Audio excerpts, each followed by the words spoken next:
In this video, I'm going to give you a preview of Notion's scheduling feature in Notion Calendar.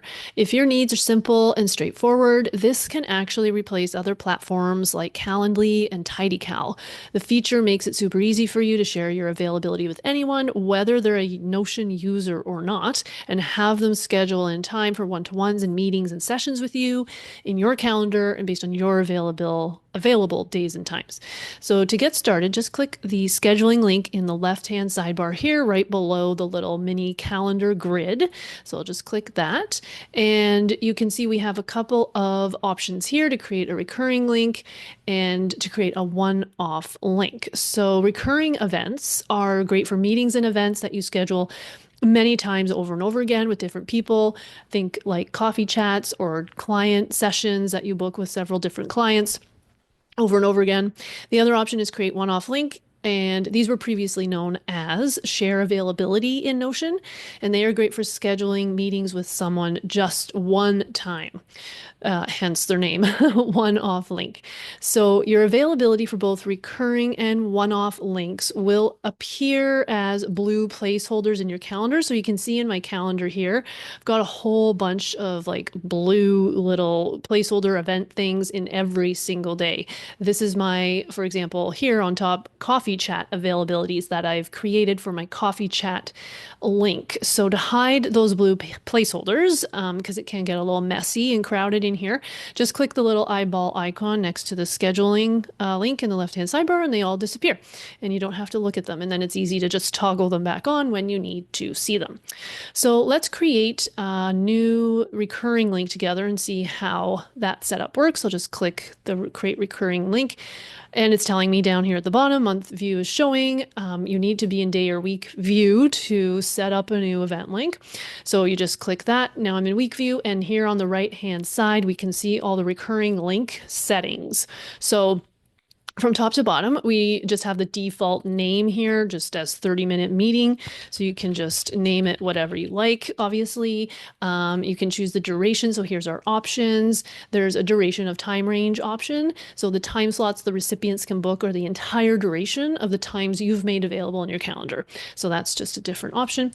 Then below that, we have the scheduling link. So it auto-generates a link, and we can customize the link by clicking on it and just changing this end part here. So I could just call it new meeting if I want and click update. Then below that, we have an option of an expiration date, toggling that on. So the link itself will expire, meaning no one else can can use it to book in time with you after this date and time that you choose. So the link will expire. It won't be accessible or usable after the time you set here.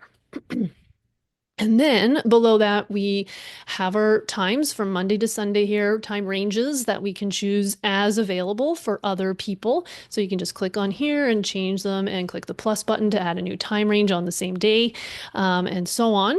And then below that, we have options for conferencing.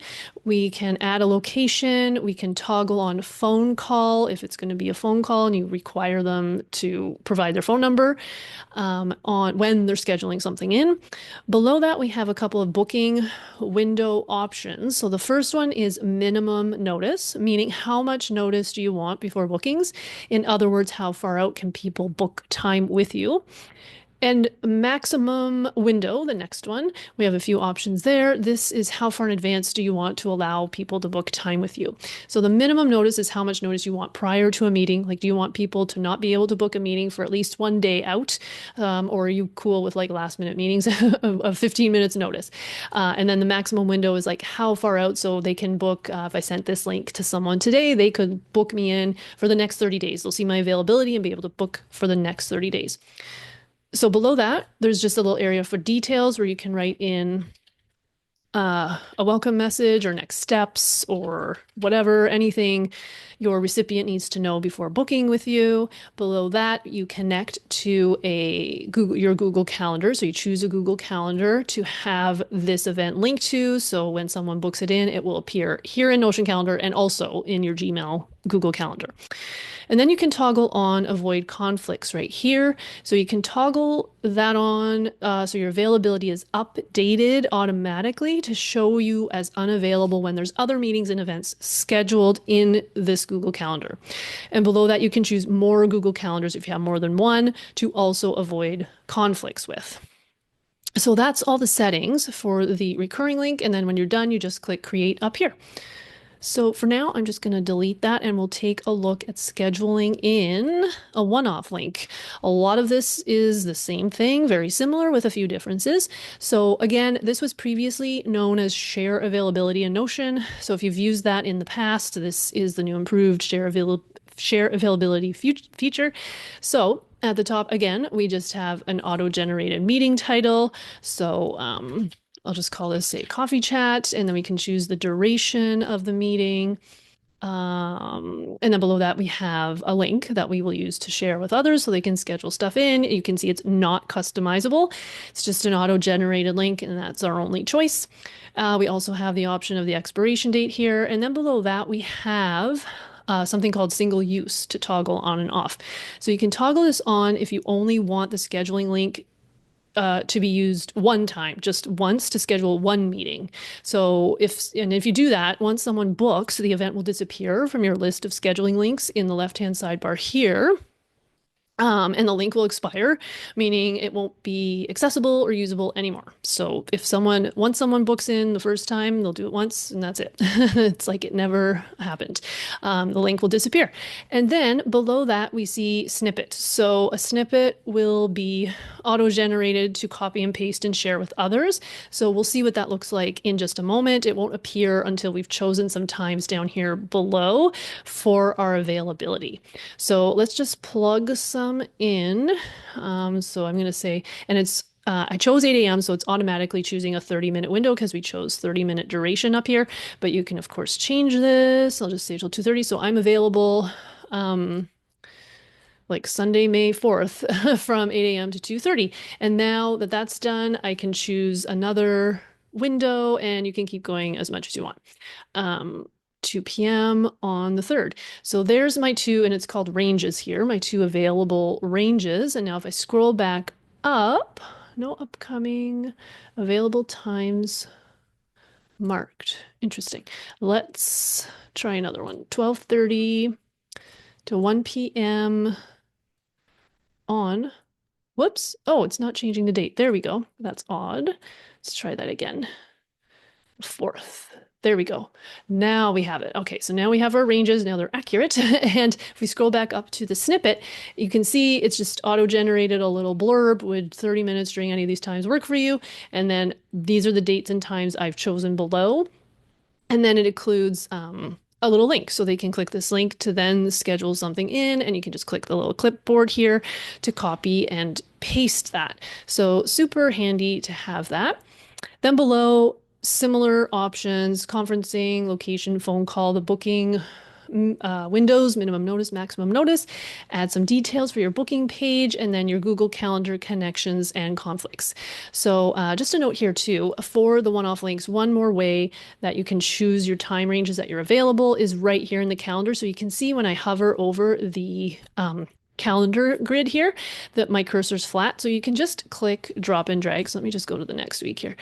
Your available time. So if I want to say I'm available here and here, you can do that. And now you can see it's been added to the snippet, those dates and times, and it's been added to the little list down here too of time ranges. So that's just another way to choose your times. So let's just look at how others are seeing this. So let's click on this link. So this is the link we're going to share. You can also copy it with this little link icon at the top. I'm just going to do that and open a new browser window. Oops. Oh, that didn't work. Oh, you have to click create first. Now I'm going to click the copy icon. There we go. And note that others will not need to have a Notion account in order to use these scheduling links and to schedule a time with you. They do not need Notion, don't have to be logged into Notion or anything like that. So now that we have this open, you can see it looks quite similar to Calendly or TidyCal if you've ever used those platforms. We've got the details, my name, and the name of the event at the top left here, the duration. If you've written a description about the event, it'll appear in this white space here below. And then in the middle, the calendar date chooser picker. And then your times appear over here. They can change the time zone if they want to see it in a different time zone.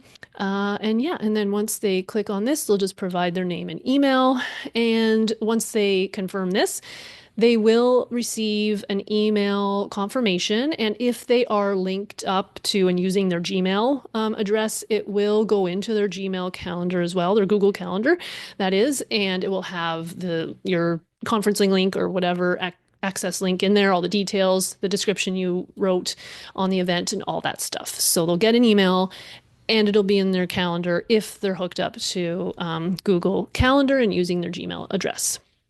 They will receive also, people will receive a rescheduling and cancel link in their email confirmation so they can have the choice to reschedule or cancel if they need to. And you can also cancel in here by clicking on like in your Notion calendar by clicking on the event. Here's an event here. And if I just scroll down, this is something someone scheduled me. If I scroll down, here's the little reschedule and cancel this event. So we'll just open the date and time chooser again, and you just reschedule it, and then your participants will get an email notification of the change, and vice versa if they do that with you. So at the time I've recorded this video, the scheduling feature in Notion Calendar is very new and in its early days. So it's really, really great, I think. I think it meets most of the needs of a scheduling platform.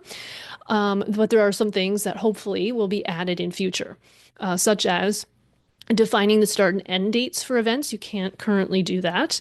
There are very few options for a minimum notice, as we saw, if I just open one of these events again. Yeah, like the minimum window here, we've only got the 5 options, and then the maximum window, again, only 5 options. So it's just a little limited. You can't set up reminder emails for people at this time, and you also can't accept payments for meetings at this time. So that's your preview of the scheduling feature in Notion Calendar.